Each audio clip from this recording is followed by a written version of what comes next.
Does your furry friend take over your bed every night?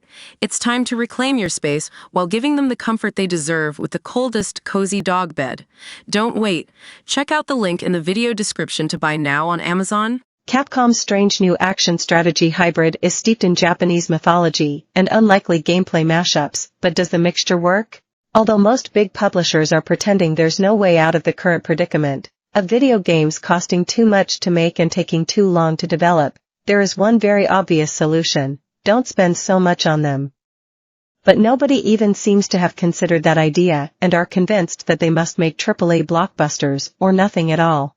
The logic is that you need massive budgets to reap equally massive profits, with most publishers having long since lost interest in any kind of middle ground.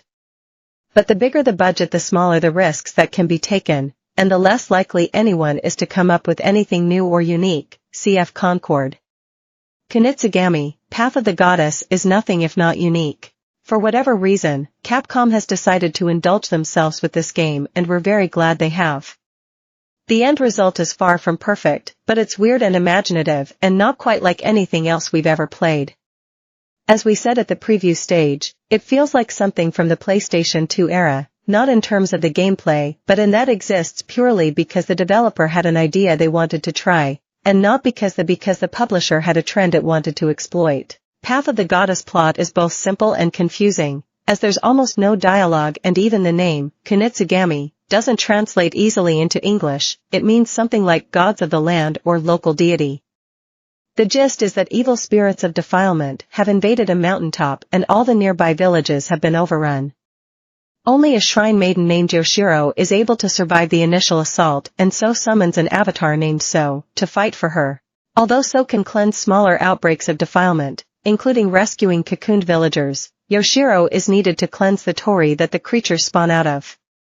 This takes time though, and involves her very slowly walking, dancing, technically, from one end of a two-stage map to the other. Your primarily goal is to protect her until she gets there, using villagers to assist you in what is half action game and half real-time strategy. The game has a day and night cycle, where the monsters only appear at night. This gives you time to cleanse minor defilements, find them all, and you get a new unlockable buff, rescue villagers, and assign them roles and positions for the night ahead. At first, you can only make them simple fighters or archers, but each boss battle unlocks a new role, from healer to sumo wrestler and spearman. Since you know exactly where Yoshiro will be when night falls, you can prepare by setting up villagers nearby, while also get them to cover other tori that also spawn monsters, and using the single carpenter under you command to repair traps and barriers. One obvious tactic is to keep Yoshiro behind a barrier, so at least one route to her is blocked, as the monsters barely have any AI and instead move along predetermined lanes, like League of Legends and other MOBAs. This means they'll actually walk past her sometimes, before looping back and attacking from an unexpected direction. In theory, this is all good stuff, with dozens of buffs to unlock, including by completing achievement-like challenges for each stage, and skill trees for each role and several for So himself. The combat isn't complicated, but it's enjoyable, with some simple combos to initiate more powerful dance attacks. There's also lots of different yokai-style monsters, from basic cannon fodder that attack in groups to creatures that can possess villagers or act like mobile artillery. The most immediately obvious problem with the game is that the selection screen for organizing and ordering about villagers is the worst UI design we've seen in years.